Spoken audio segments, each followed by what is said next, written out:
ఓం శ్రీ మాత్రే నమః. నమస్తే అండి, ఎలా ఉన్నారు? అంత బాగున్నారా? నేను కూడా బాగున్నానండి. ఈరోజు చేసే వీడియో జ్ఞానేశ్వరి అదేనండి. పాప తప్పిపోయింది కదా, పాప కోసం అందరూ ఎదురు చూస్తున్నాం. ఎప్పుడు ఏ మాట తెలుస్తుందా అని ఒక్కంఠంగా ఉన్నది. మరి ఎక్కడ ఎవరు ఏది చెబుతున్నది నిజమేనేమో అని భయపడుతూ ఉన్నాం. మంచి మాట ఎవరు చెబుతారా అని మరి కళ్ళు తెరుచుకుని చూస్తూ ఉన్నాం. మరి భగవంతుడు వారి బిడ్డని వారికి క్షేమంగా చేర్చాలని మనం అందరం కోరుకుందాం. వారి ప్రయత్నం వారు చాలా ముమ్మరంగా చేస్తూ ఉన్నారు. చాలామంది పెద్దలు వెళ్ళి మరి తల్లిదండ్రుల్ని పరామర్శిస్తూ ఉన్నారు, ఓదారుస్తూ ఉన్నారు. మరి ఈలోగా ఈ వీడియోలు చూస్తూ ఉంటే భయం అనేది వేస్తుంది, ఎవరు ఏం చెబుతారో అని. పాప ఏదో జరిగింది, పాప ఇక్కడే ఉంది, పాపకి ఇలా జరిగింది అలాగా మరేమో పాపని ఎవరు ఏదో చేశారంట. తండ్రిని కూడా విచారిస్తూ ఉన్నారు. పాపని తండ్రే కారణమేమో, తల్లి ఏం చేసిందో చూడండి. ఏంటండి ఏం మాట్లాడుతున్నారు? పుట్టుడు దుఃఖంలో ఉన్నారు తల్లిదండ్రులు. పాపని ఎలా పోగొట్టుకున్నాము, పాప జాడింత తెలియలేదు. ఏంటి మన బిడ్డ ఏమైంది, ఇప్పుడుకి చేరుతుంది, మన పాప మనకి క్షేమంగా వస్తుందా లేదా ఏంటి భగవంతుడా అని వచ్చిన పెద్దలకి సమాధానం చెప్పుకుంటూ దేవుణ్ణి తలుసుకుంటూ సాకు సముద్రంలో ఉన్నారు ఆ తల్లిదండ్రులు. మనం చూస్తూ ఉన్నాం. చాలా గుండె తల్లడెళ్ళిపోతుంది, ప్రాణం ఇలవెల్లాడిపోతూ ఉంది. చిన్న ప్రాణమైనా పెద్ద ప్రాణమైనా ప్రాణమే కదండి. ప్రాణం విలువ ఎవరికి అర్థం పట్టడం లేదు. ఎందుకంటే ఎవరికి నచ్చినట్లుగా వారు వీడియోలు పెట్టేస్తూనే ఉన్నారు. అది ఏమైందా అనేసి అది చూసేయాలి. ఏమైంది ఏంటి ఇలా అంటున్నారు, పాపకి ఏమైపోయిందో అనే భయం. మరి చూసే వాళ్ళకే ఇలా ఉంటే మరి తల్లిదండ్రులకి ఎలా ఉంటుంది? ఆఖరికి వారిని నిందించడానికి కూడా వెనకాటలేదండి. తల్లే కారణం అంట, తండ్రి అనంట, తండ్రి ఎలాగంట, తల్లి ఎలాగంట.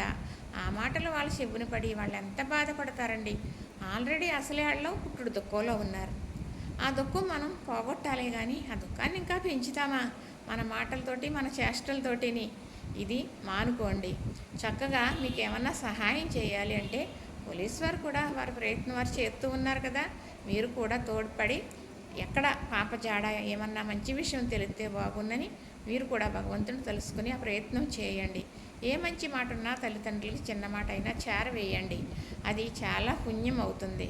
వాళ్ళ అసలే బాధపడుతూ ఉన్నారు. ఎప్పుడూ చెడు మాట చెప్పటానికి చూడకూడదు. భగవంతుడి దయ వల్ల మంచి మాట చెప్పాలని మనం ఒక ఆశయంతో ఉండాలి. ఏదైనా సరే ఒకేలాగా చెప్పకూడదు. బిడ్డ కదండి, బిడ్డను పోగొట్టుకున్నది వాళ్ళ బాధని మనం తీయగలవా? తీయలేము. కానీ ఇంకాస్త బాధపడేలా మాత్రం చేయకూడదు.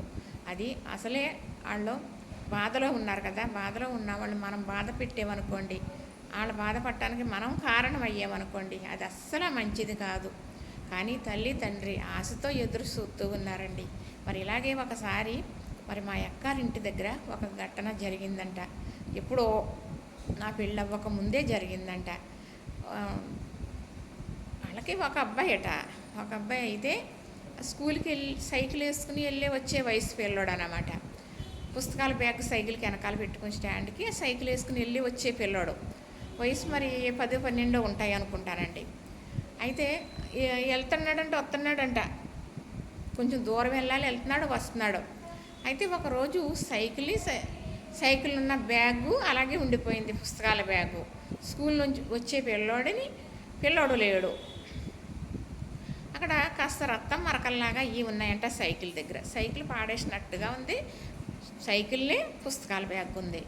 కాస్త రక్తం బ్లడ్ పడిపోయి రక్తం మరకలో అలా కాస్త సుక్కల కింద ఎదులాగా ఉందంట ఆ సైకిల్ దగ్గర నుంచి కొంత లెక్క. అయితే పిల్లోడు ఇంకా రాలేదని తడుముకుని చూసేటప్పటికి సైకిల్ పడిపోయింది, పుస్తకాల బ్యాగ్ ఉంది, ఇలా రక్తం మరకలు ఉన్నాయి. ఎవరో ఏదో చేశారు, ఏదో అయిపోయింది, ఏదో యాక్సిడెంట్ అయ్యిందో చూడకుండా ఏదో చేశారని ఎన్నో రకాల ఊహాగానాలు. ఎందుకంటే ఇప్పుడు చేస్తున్నారు కదండి, ఇప్పుడు వీడియోల కోసం చేసే ఊహాగానాలు. అప్పుడు అలా కాదు, తెలియక ఏమైందో సరే అని తడుముకుని వాళ్ళు ఇలాగే చూస్తుంటే ఈ తల్లి అయితే అసలు ఏడవట్లేదంటండి. ఇందులో అక్కడ చెప్పుకోవలసింది లేదు. నా కొడుకు ఎక్కడికో వెళ్ళాడు, ఎవరో తీసుకెళ్ళారు, వచ్చేస్తాడో ఎక్కడికో వెళ్ళాడు, వీళ్ళకి 3 పిల్లల తర్వాత ఇప్పుడు బాబంటండి. అయితే అని చెబుతూ అలా ఎవరొచ్చినా అలా చెబుతూ ఉందంట, అలా అంటూ ఉందంట. అలా అంటూ ఉంటే ఏంటి ఈవిడికి ఈ బిడ్డ లేకపోవడంతో బుర్ర ఏమన్నా కొంచెం చెదిరిపోయిందేమో, అందుకే ఇలా మాట్లాడుతుంది. పాపం క్రాక్ వచ్చేసింది, పిచ్చి వచ్చేసింది అంటారు కదండి పూర్వం భాష. అలాగే అంటుంటే లేదండి మా పిల్లోడండి వచ్చేస్తాడండి, మా పిల్లోడు వచ్చేస్తాడండి. అలాగ 3 సంవత్సరాలు చెప్పిందండి ఆవిడ. అలా 3 సంవత్సరాలు చెబుతుంటే ఇంక ఈవిడికి బిడ్డ ప్రేమలో మైండ్ అలా ఉంది, వదిలేయండి అలాగుంటే ఉన్నదనేసి అంటున్నారు. తన పనులు మామూలుగా చేస్తుంది, అన్నీ బాగానే ఉన్నాయి. బిడ్డ గురించి మాత్రం వచ్చేస్తాడు, నా బిడ్డ వచ్చేస్తాడండి, ఎక్కడికో వెళ్ళాడు, ఎవరో తీసుకెళ్ళారు అంటే ఇంక అక్కడ జరిగిన ఒక ఆనవాళ్ళు చూసి లేడు బిడ్డని, ఏ యాక్సిడెంట్ ఏదో అవుతే కనపడకుండా ఏదో చేసేసారని నిర్ణయం చేసుకున్నారు. 3 సంవత్సరాలు జరిగిపోయిందంటండి. 3 సంవత్సరాలు జరిగిన తర్వాత బిడ్డ వచ్చాడంటండి. ఎంత గొప్ప అదృష్టమో చూడండి. ఎందుకని ఎంత తల్లి ఒక సంకల్పం, అది తల్లి నమ్మకం, తల్లి ప్రేమ తీసుకొచ్చింది ఆ బిడ్డని. చూసారా ఎలాగొచ్చాడు అనుకుంటున్నారు? ఒక లారీ అతను తీసుకెళ్ళిపోయాడంట. అతనికి 3 ఆడపిల్లలే, మగపిల్లలు లేరంట. ఈ పిల్లోడు సైకిల్ వేసుకొచ్చి లారీ ఆపేసి ఎక్కించుకొని తీసుకెళ్ళిపోయాడంట. అయితే వెళ్ళాడు కానీ పిల్లోడు బెంగగా ఉంటున్నాడు, అమ్మ నానే అడుగుతున్నాడు 3 సంవత్సరాలు అయినా కానీ. బిడ్డను విడదీసేనేమో, ఈ బిడ్డను ఎంత ప్రేమగా చూసినా నా బిడ్డ అవ్వటం లేదు, వాళ్ళ బిడ్డను వాళ్ళకి ఇచ్చేద్దాం అని తీసుకొచ్చి ఎక్కడైతే తీసుకెళ్ళాడో అక్కడ నుంచి నువ్వు వెళ్ళిపోతావా అని పంపేసేటప్పుడు 3 సంవత్సరాల వయసు వచ్చింది కదండి, వెళ్ళిపోతాను అన్నాడంట. ఎక్కడ దింపేశాడు? సైకిల్ ఎక్కడైతే వదిలేశాడో అక్కడ దింపేస్తే ఇంటికి నడిచి వచ్చి అమ్మా అన్నాడంట. చూసారా, నా బిడ్డ వస్తాడు నాకు తెలుసు, నా బిడ్డని ఎవరో తీసుకెళ్ళారు, వస్తాడు తెలుసు, వస్తాడన్నానా వచ్చాను, అదిగో చూసారా అని గుండెల మీద చేసుకుని చెప్పిందంట. కళ్ళంపడ నీళ్లు తెచ్చుకోలేదట, బిడ్డ వస్తాడని నమ్మకంతో బ్రతికిందంట. వచ్చాడు ఆ బిడ్డ. చూసారా ఎక్కడున్నాడండి దేవుడు? అమ్మ ప్రేమలో ఉన్నాడు, అమ్మ మాటలో ఉన్నాడు, అమ్మ ఆదరణలో ఉన్నాడు దేవుడు కదా. అలా జరగవచ్చు, ఈ జ్ఞానేశ్వరి కూడా అలా రావచ్చు, ఆ తల్లిదండ్రుల్ని ఆనందం పట్టవచ్చు. ఆ తల్లిదండ్రులే కాదు మనందరం కూడా ఆనందం పడతాం. ఎందుకంటే ఇప్పటికప్పుడే చాలా రోజులు అయిపోయింది, ఎదురు చూస్తూ ఉన్నాం ఏం తెలుస్తుందా అని. పాపే కనుక ప్రాణాలతో మనకు కనపడింది అంటే మొత్తం ఇదంతా సంతోషపడతాం, మనందరం సంతోషపడతాం కదా. దేవుడు ఆ సంతోషపడే రోజు మనందరికీ ఇవ్వాలని కోరుకుందాం. మరి ఎలాగొస్తే అలా వీడియోలు పెట్టా తల్లిదండ్రులు బాధపడేలాగా మనం ఎవ్వరమూ చేయొద్దు. వీలైతే ఓదారుద్దాం, వీలైతే సహాయపడదాం, లేదంటే కంటితో చూద్దాం. అంతేగాని మనం ఏదో మాట్లాడేసి వీడియోలు తీసేసి పెట్టేస్తూ ఉంటే అవి ఏంటా అని అందరూ భయపడుతున్నాం. తల్లిదండ్రులు ఇంకా ఏడుస్తారండి. ఈ టైంలో వాళ్ళని బాధ పెట్టే పనులు మనం ఎవ్వరు మానవులు అనేవాళ్ళు చేయకూడదు.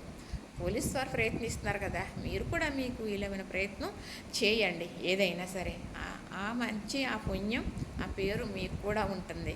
అంతేగాని ఇదిగో పాప అదిగో పాప ఎవరో ఇలా చేశారంట, ఎవరో ఇలా చేశారంట, అదిగో పులి అంటే ఇదిగో తోక, ఏంటండి ఏం మాట్లాడుతున్నాం? ఏమిటి నిజం తెలుసుకునే కదా మనం మాట్లాడతాం కదా. కానీ అలా చేయొద్దండి దయచేసి.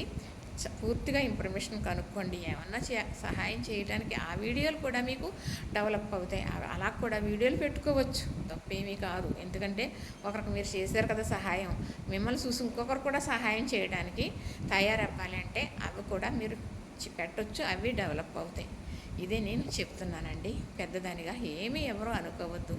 ఎవరి బాధ అయినా ఒకటే, తల్లిదండ్రుల బాధ ఎవ్వరూ మనం తీయలేము, వారిని బాధ పెట్టొద్దు. అదేనండి నాకు తెలిసినంతట్లో చెప్పాను. ఎవరు ఏమనుకోవద్దు మరి.